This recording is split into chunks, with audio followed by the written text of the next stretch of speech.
Hey everybody, welcome back to episode 17 of Trucker Money. If you're new here, thanks for joining me. 6 days a week we talk about trucking, every way, shape, and form. That seventh day, we take a break from trucking, talk about money, side income, investing, building a retirement, building passive income, my favorite. We talk about all kinds of things like that. Not investment advice, just my journey, sharing my journey with you, providing information, and practicing my freedom of speech. Oh, wait a minute. I gotta check with my personally appointed government bureaucrat, make sure I still have that. We good? We're good for this week? No? Yeah? One more week? Alright. He says it's okay for this week, but I gotta check with him again next week. If you don't have one of these personally appointed government bureaucrats looking over your shoulder all day, give it some time. You probably will. Eventually. So, we're going to kind of do things backwards this week because I'm probably going to go long on this video. I got a lot to talk about. So first we're going to start with the income and investing stuff, and then we'll get into a topic after that. This will be for the week of 8/31 through 9/4. It's September. Excited about that. You've heard me say before, the third month of every quarter, the big winner. We'll have a lot of passive income coming in this month, so I'm excited about that. So we'll start here. What did I have come in for side income this month, or this week actually? I got some rental real estate, had some rent come in. Just looking at my notes here. A few dollars off of YouTube, a few dollars off of Mudflap, not much, a small amount. I want to take a second and talk about that. If you haven't seen my video on Mudflap, the fueling app for discounts, go back and watch that. It's turning out to be really good. I've had 19 people download the app, only about 7 are using it, and very positive feedback. People seem to be quite pleased with it. One snag along the way, and I want to tell you about that because it's important to point out when there's problems, because we need to know these things. Sunday night, had a driver use it for the first time, and there was an issue because of the weekend and nighttime. You know, sometimes when you fuel at a gas station, they put a marker on your credit card. It's kind of like a hold, but not really. It's just kind of a marker. Well, that happened, and the driver was unhappy with it, as it should be. I get that. It's kind of a credit card thing, you know. So, messaged me on a Sunday night at 8 p.m. I emailed Mudflap, and within 5 minutes I had a response back. The guy says, one of the co-founders of the company, spent almost an hour on the phone with this gentleman this morning, explaining everything, sorting everything out. The gentleman seemed satisfied, said he would use it again, and I messaged the driver and said, hey, I'm sorry, thanks for pointing this out. I guess, that's something I didn't know about, but, being the weekend, we can't fix it till Monday. It's because, the system is closed. Got that taken care of, and just heard from the driver again the other day. Used the app a second time and seemed very happy with it. So I'm very glad to hear that, and I hate to see people give up on something when there's problems. It's just a matter of how we handle those problems and can we work it out. I've spent hours on the phone with EFS trying to get a doggone transaction to go through, and they don't even care. Put you on hold forever. So I'm pretty satisfied with the level of customer service we got there. If you don't know about the Mudflap app, go watch my video, download the app, use promo code DIYSemi. You'll get a $10 credit on your account after your first fueling. And they're still beating my Nastic pricing. So the pricing is really good. Getting an email about twice a week. They're adding fuel stops. Their fuel network is blowing up. They just added the Casey's General Stores, and there's like 20 stores. Last week they added like 20 or 30. Kind of starting to get into that northeast area, which is really nice. I haven't checked on the west coast yet, but that's still lagging. It'll get there based on demand. So it's free to download the app. You can see the pricing before you even agree to use it. So just check and see if it beats your pricing. It's well worth it. If you buy your own fuel, at least check it out. Okay, now let's just get into this. For this week, we had a few payments, a few dividend checks come in. Aflac, current yield at 3.04%. Honeywell, current yield at 2.09%. LTC Properties, they're a monthly payer. Current yield is 6.11%. And Pfizer, yield of 4.09%. So we got 4 dividend payments this week, and that's pretty nice. Now, well, let me do this first. We got some. I didn't make any new purchases this week. Freight is hot. I am busy as heck. I haven't even had time to look at that other stuff, and that's kind of nice thing here. I didn't even look at any of this all week, and I still had money come in. So that shows how passive it can be. I'm all about freight and trucking right now. I do everything myself: dispatching, finding loads, driving, all that. So it takes a lot of my time, and I still got to find time to sleep. So I didn't even buy anything this week. We had a couple dividend increases. We got a 2.03% dividend increase from Verizon. So Verizon gave us a raise. It's a medium-sized position in the portfolio. And Toronto Dominion, a bank, 4.6% dividend increase. Just for being a loyal shareholder, we got a raise. That's a pretty sizable position in the portfolio. We didn't receive any dividend cuts. However, I got to do a humble brag here for a minute. If you've been with me for a while and you go back to, I don't know, 6-7 weeks, when this whole pandemic started, I said, you know what, I'm going to go through the portfolio, I'm going to look at everything. If there's something I don't have complete confidence in, I'm going to sell it. I'm going to tidy things up a bit and hunker down and get through this with some quality holdings. If you remember, the only thing I sold was Hillenbrand, ticker symbol HI. Well, I feel justified in that because I just got a notice today. They are announcing they're going to cut their dividend. They're not going to cut it by much. I guess only 2.3%. But that made me feel good. That, you know, I don't know it all. I got a lot to learn. I put a lot of time into it, put a lot of effort into it. So it makes me feel good and reassurance when I do something right. So I feel good about that. I may someday add that back in. I kind of like what they do. But I just want this whole thing to shake out first. We'll see. And there's only so much money to go around. So that's all the income, side income, dividend income for the week. Now let's get into why we're here. The thing that seems to be on a lot of people's minds, and if it's not, you should probably think about it, is inflation.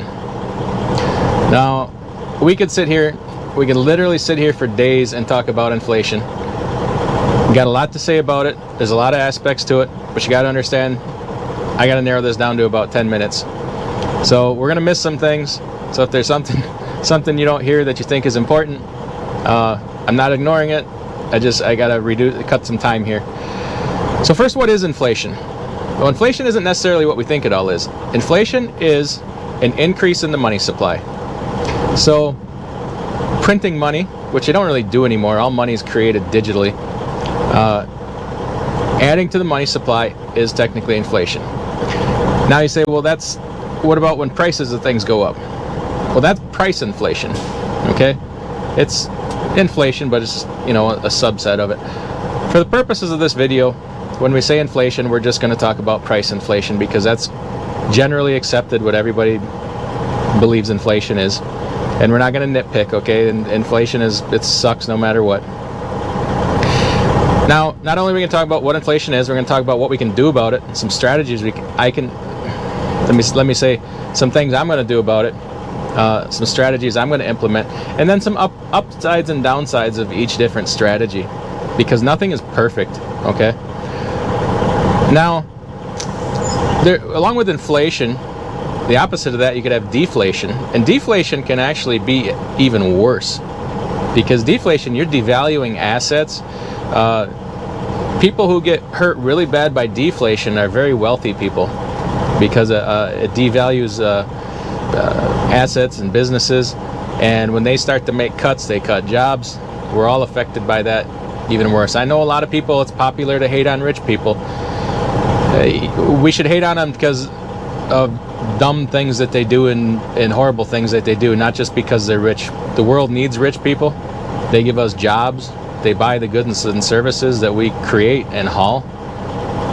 So it needed to work. Being rich and being immoral are not the same. if they're doing something immoral, you want to hate them for that, but don't hate them just because the media says you should hate them, or a certain party says you should hate them just because they're rich. Okay, being rich in and of itself is not evil. There's a lot of rich people that do very good things. Okay, enough of that. And there's something called stealth inflation. That's the kind of inflation that, okay, a box of cereal 10 years ago was yay big and it was full to the top and it was $4. Well, today that same box of cereal might still be $4, but now instead of being this full, it's about this full. Okay, and it's still $4. So the price didn't change, you're just getting less for what you're buying. I call that stealth inflation, the kind you don't really see. Oh, I gotta hold on a second here. Tyson truck is backing up next to me. This could get ugly. Please don't hit me. Please. Come on, dude, you're bobtail. I think we're gonna be okay. Anyway, where was I? Now, how does inflation happen? Well, 2008, remember quantitative easing, when they were dumping $87 billion a month into the markets to keep things going during, the 2008 crisis.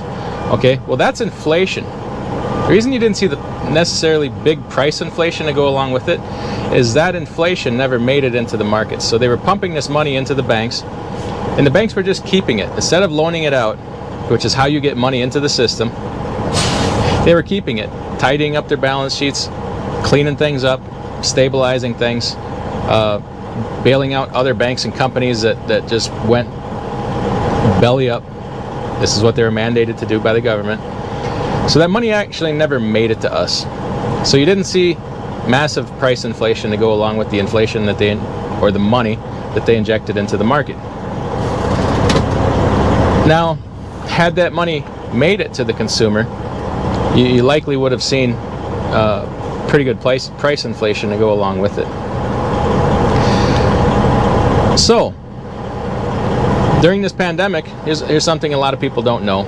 Okay, during this pandemic, there's something called the repo market. It's not repossession. The repo market is agreements between banks. Banks have to settle their books every day at the end of the day, assets and liabilities. So they loan each other money every night at the end of business, and it's through something called the repo market.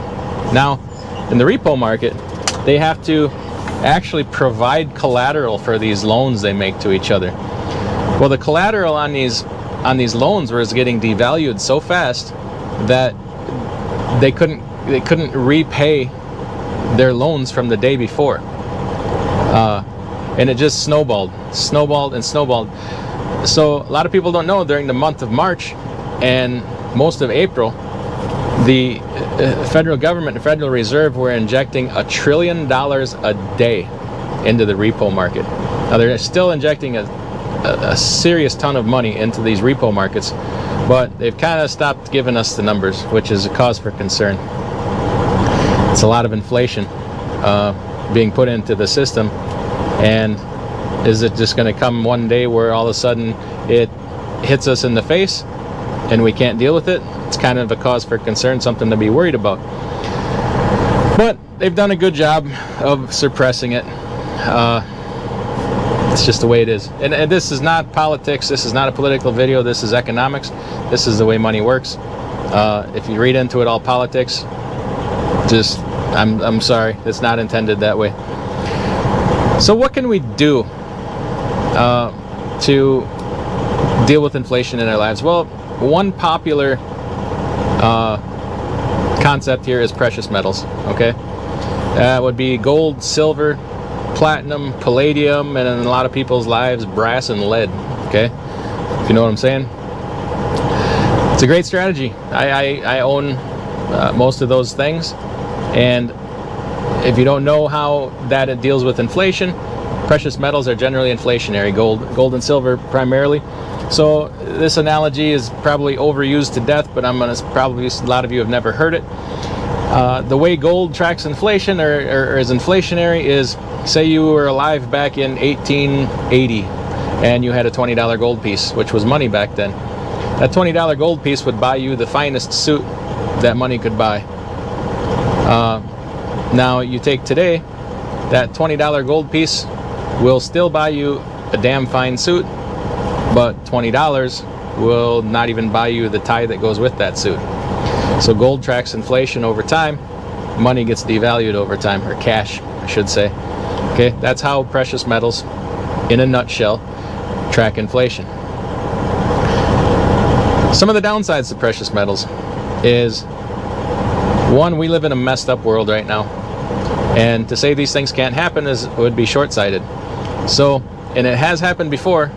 What if the government bans ownership of precious metals, and overnight you are now a criminal and a felon? You can't very well go exchange them for anything because you will be imprisoned. This has happened before.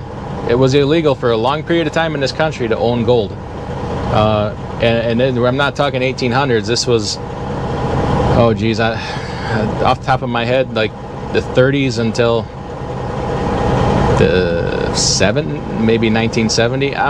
Don't jump on me for getting the dates wrong. I'm just kind of saying it's modern times. There's that. And then there's the fact of, okay, storing it, keeping it safe. And something interesting here, on a side note, every once in a while you read a couple books that change your life. Okay, there's some books I've read that have really changed my life. One is Think and Grow Rich by Napoleon Hill, Rich Dad Poor Dad, Robert Kiyosaki, a couple more like that. Well, there's one that's not money related, right here. It's called 1 Second After by William Forstchen. This is an audio book. I recommend this to anybody.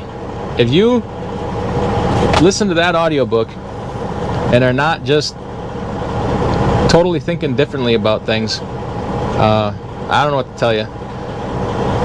It's a scenario where not exactly inflation, but a very bad scenario happens in the country, and we have to turn to alternative means of getting by. And gold and silver played a small part in that, but and there's a way bigger picture. I'm not going to ruin the book for you. Get that book. It'll have a hard effect on you. So, like precious metals, real estate. Well, let's back up a second. There's a theory in an inflationary environment that cash is trash, and technically it's true. If you hold cash, you're going to lose, because every day in a hyperinflationary environment, every hour your cash loses buying power. So the theory is spend your cash as fast as you can the things you need before it gets devalued. Technically that's correct, but the problem is cash is how we do things in life. We need a certain amount of cash. It would be foolish not to have any cash. I personally would prefer to have a certain amount of cash, emergency fund, whatever, a little extra, maybe a year's worth of living expenses on top of that. You don't want to be short on cash, because it's how you get things done. And we could be wrong. They could suppress this inflation for years to come, and we could be wrong. We always have to admit that we could possibly be wrong. Another theory in an inflationary environment is to go out and borrow all the money you can at today's rates, buy investments that generate income, and pay it off with inflated dollars. So to illustrate that, say today you borrowed $100,000, bought a rental property with it that generates enough money to make the mortgage payment. So today, in today's environment, you're making $25 an hour at your job. The theory is, in an inflationary environment, you would be making $50 an hour at your job if we had enough inflation, and then it would be easier to pay off that mortgage. Technically that's correct. Mathematically it's correct. However, number one, stupid phone, there is no guarantee that if we have an inflationary environment that your wages will adjust accordingly.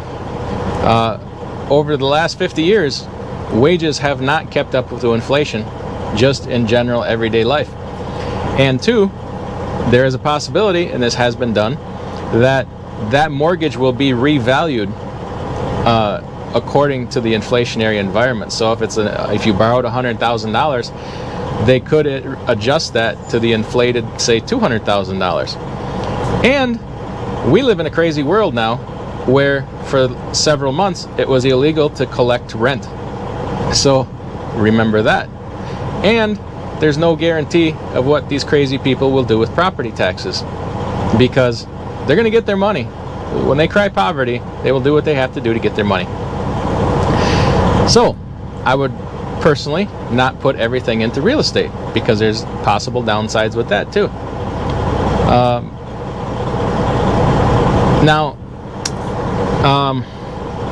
The next thing would be assets.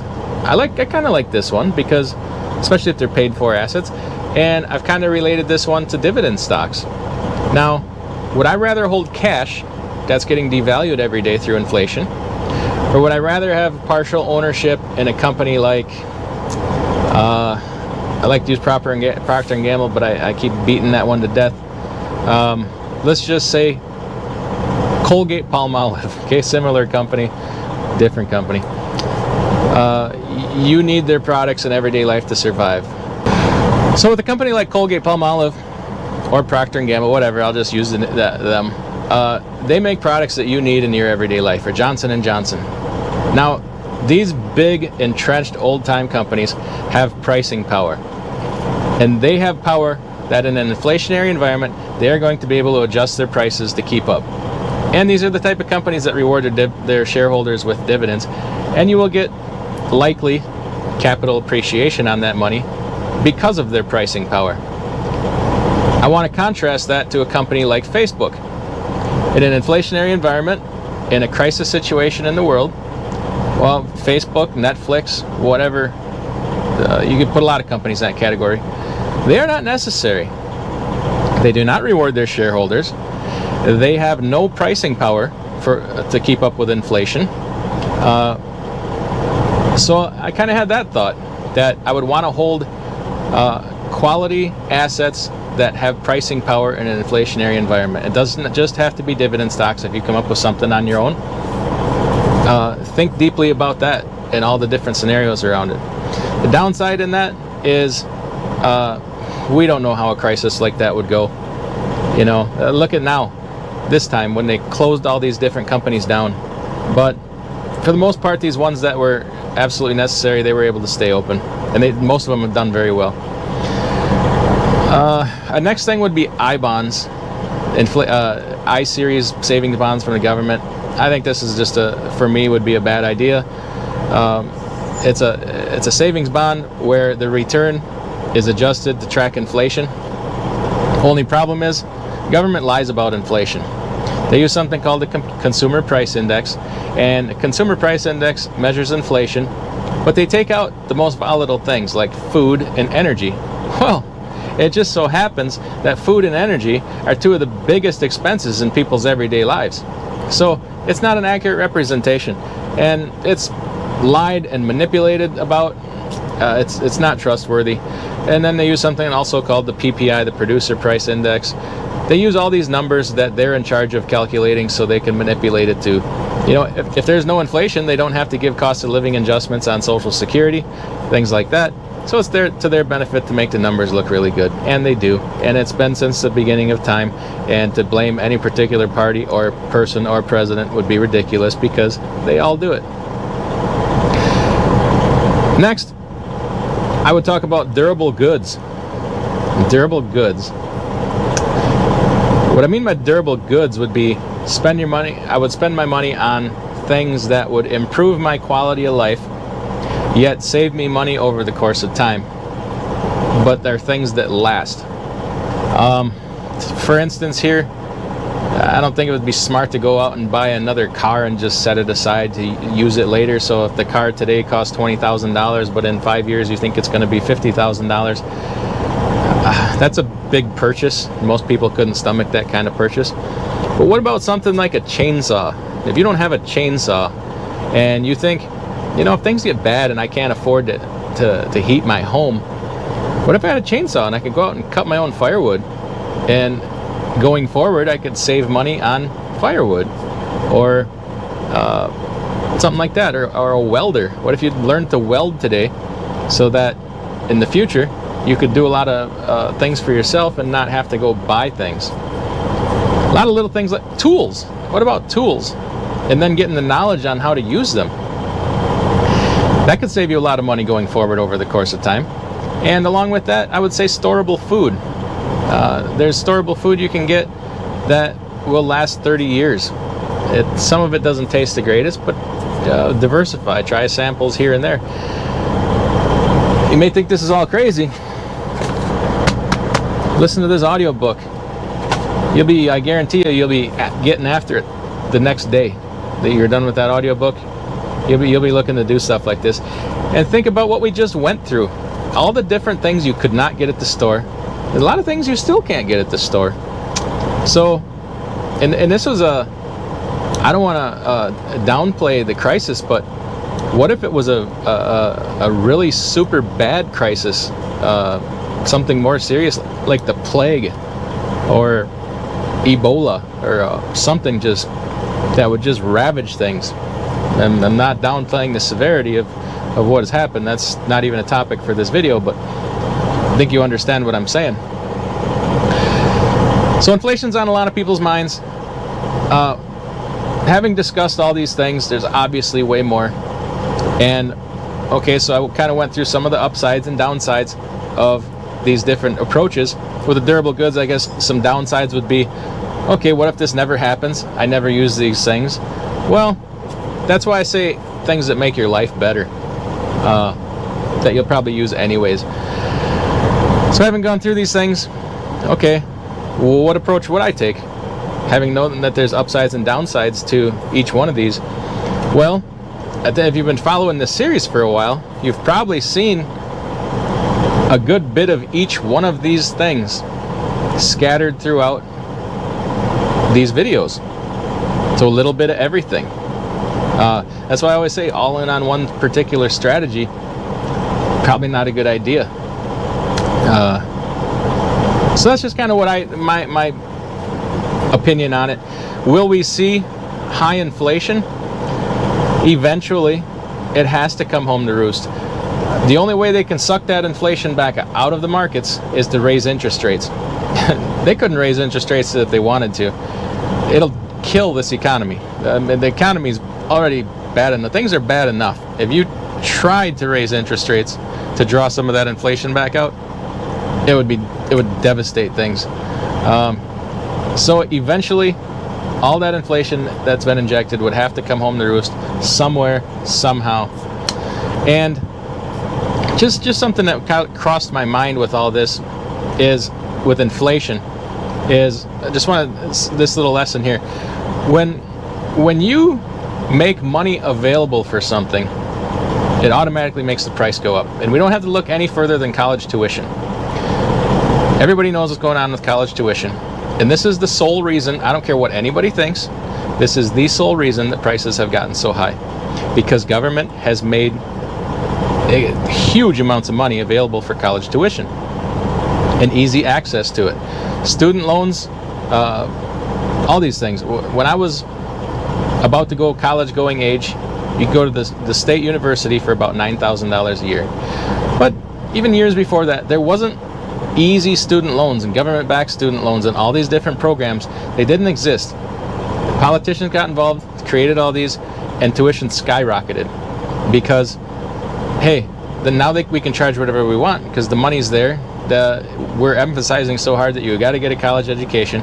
People won't question it because we're gonna create this artificial value to go with it. I'm not saying it's not value, but at a certain point you gotta weigh it out. If $150,000 education to get out of school and make $30,000 a year is a smart idea, and I submit it is not. And if you don't believe this, okay, to go along with that, you get more of what you subsidize and you get less of what you tax. So to illustrate that, let's talk about playing tennis. Okay, if there was a tennis tax, okay, if there was a government subsidy, say you would get $4,000 a year for every man, woman, child that would go play tennis. Okay, if you would get your ass out there at least once a year and play tennis to get that $4,000 subsidy, wouldn't you? But on the other hand, what if we said there was a tennis tax? So to play tennis, you got to pay a $500 tax just to play tennis. How many people do you think would just quit playing tennis? So you get more of what you subsidize and less of what you tax. So taxation is destruction. It can destroy everything. So I just wanted to illustrate these things, and these are basic economic laws. This is not politics, this is not opinion, it's basic economics. You can go way further with that. We're not going to. This video is already too long, so we're going to punch out here. We may get into more of this another day. Thanks for watching. We'll see you next time.